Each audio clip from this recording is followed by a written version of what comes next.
Right, this evening's task. Now, I've had a few issues with the Sump, with it being an ex-military engine, although I'm not fully certain why. It has 3 sump plugs, I think partly for an oil cooler, and one of them's missing, and I can't find anything that fits. So I've got the spare engine that's in bits, which is the early 3 bearing 2 1/4. Using the sump off that because it's got a plug on it. So I've just spent a bit of time cleaning that up a few days ago.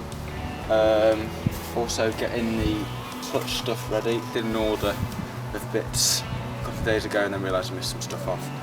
Haven't got loads of time, but crack away, get the sump on, get some oil in it soon. Start putting the clutch on, or the clutch pedal in.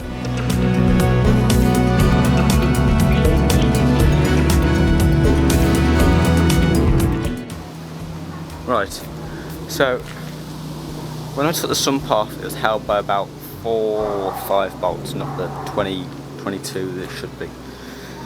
So I got the part number and bought a whole new set. However, I think the thread pattern's different. I'm convinced it is, because they're not winding on, and the old ones are a treat. So that's annoying, and it's an awful job as well. I ought to have like jacked it up and put it on axle stands so I got more room, or I think taking the engine out would have been easier. But it is in, it's just not got all the fastenings. Decided I wanted to get the exhaust done, gone down to the local Land Rover parts place, picked up a front intermediate pipe and the fixing kit.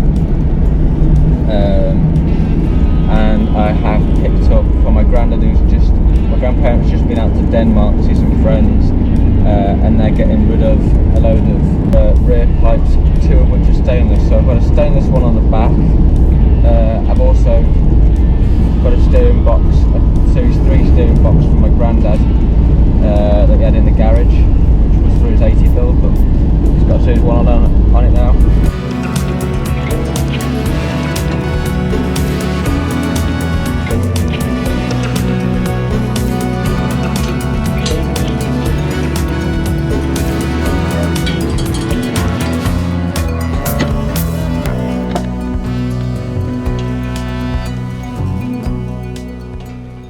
Now, as I touched on earlier, I ordered some fresh bolts for the sump when I was replacing it, and they didn't fit. Now, the parts book that I've been referring to is for a Series 2 and 2A, now, which this is. However, the engine out of this is a 5 bearing 2 1/4 out of a Series 3. So, we sort of came to the conclusion that everything might be ever so slightly different. Now, this is a late red block 5 bearing out of sort of a late Series 3. Now in Dad's 80, he's got a 5 bearing 2 1/4. However, that is out of an early 9110, and a lot of that is on the cusp of Imperial and Metric, so there's a bit of both on it, whereas this is ever so slightly earlier. And he's even given me some bolts for the manifold to downpipe, and even though our engines are probably only a couple of years apart, they don't fit. So I've had to find a parts book for a later 2 1/4 out of a Series 3. It's just proven quite tricky because, well, there's lots of little bits and they don't all seem to fit when you think they would.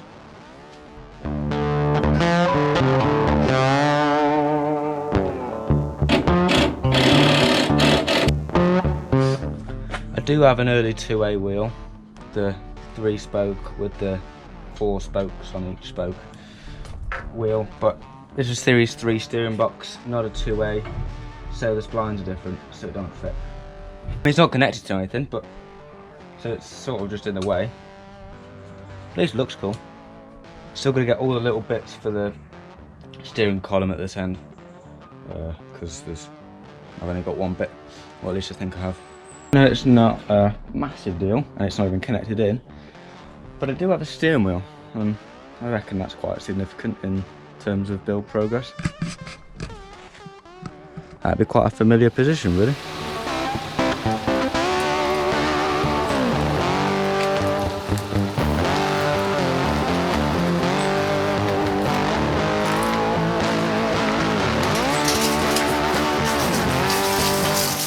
Now, from what I've heard from Dad, wind the wheel all the way to the left, see at the end, and then count how many turns it is to the right. 4. So 4 turns, so it's 2's that way is the middle. 1, 2. Where that arm is there is the middle. Anyone that's ever built old Land Rovers knows this stuff. These genuine parts boxes are quite exciting. And this one has the top arm for a relay. Brand spanking new. It's probably older than me. Right, steering box supports going on now. Already had this one. However, couldn't find one of these. They changed from these in 65, I think, which this is, to the later one, which is, I think, uses this same plate or something similar. Look, not this. This is more like the Series 1 type. I could only find the 2 as a pair, and they were quite expensive, and I wasn't willing to pay it if I'd already got this. And I found this for 20 quid on eBay, so that suited me. I don't want to have to take the steering box off, but I think it might be easier. As with anything on this, things always take longer and you never quite get as much done as you think you are. In now to get the steering box back on. Right, yesterday I fitted this on, but I wasn't happy with the finish at all, and there's something that you're going to look at pretty much all the time. I thought I'm going to have to sort this out, so I wire brushed it down this morning, gave it a few coats of paint, and much better. I'll put some photos of what it looked like, but pleased with that compared to how it was.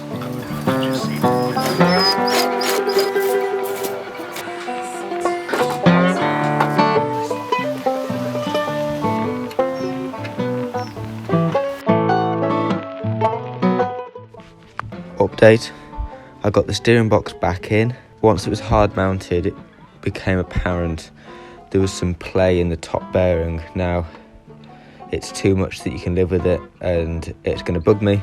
So hopefully for the last time the steering box is coming out, I'm going to order one of the rebuild kits for the steering box because they're relatively cheap. Do the top and bottom bearing and then put it back in, set the tracking proper.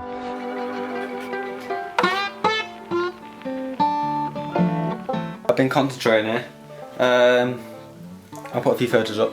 The trick, I watched a bit of a video, and the trick was to pack the ball bearings with grease, so as you sort of build it all together, it doesn't fall apart. This is the Series 3 type pedal to support the servo. Now I've been trying for quite a while to source one of these. Series 2s never had them, and I don't think it was standard on all Series 3s.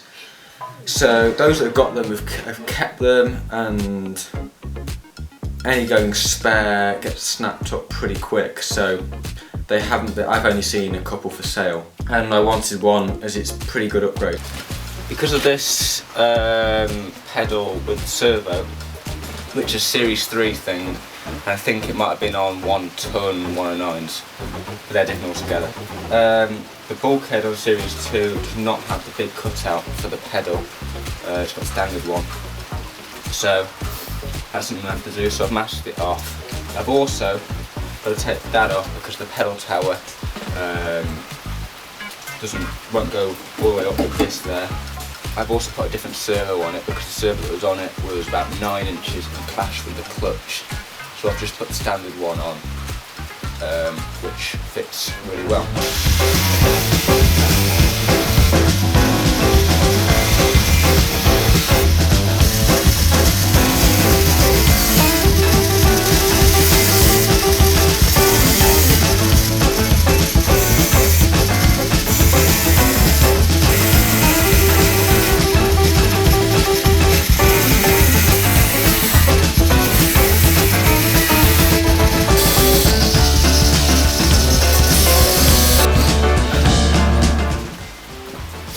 fits.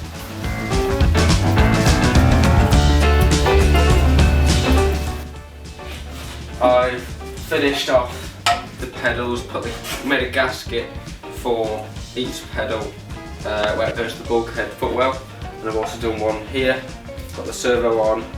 I'm going to put them in when I can. They're all ready to go and properly mount with the return springs and everything. As for steering boxes, there's a spanner being thrown in the works now. I think it's quite a good spanner. On my granddad's 80, he's got an 80 steering box now. They're renowned for being particularly poor, even the good ones. Now the steering on his is not pleasant. It is original, but he wants to put a later steering box in like Dad's got in the 80. So he's bought a Series 2 steering box. Now it's looking likely that we swap, and he has his old Series 3 one back, which I had off him, and I have the Series 2 one, means I can put the original wheel on. So that'll be sort of the start of the next episode. Now the eagle-eyed amongst you might have noticed these. Now if you follow myself or the Retro 80 Instagram page, you may have spotted that I've got these. Now they are the holy grail, I'd say, the best in the business when it comes to tyres for a leaf sprung Land Rover. 750 XLs, Michelin's. They're getting quite hard to come by. They're about £180 a tyre new. I came across these for unused, still with the stickers on, for, except this one's come off, still with the stickers on, for considerably less than that, and the spare, which has got plenty of wear in it. Now I'd always thought I couldn't get a set of these because I can't afford them new, so to come across these is a bit of a find. These paired with the long wheelbase wheels should look pretty nice. I've got to keep them away from Dad because he's quite tempted in them. He did offer me his wheels and his worn tyres. I might pass, although those wheels are quite nice.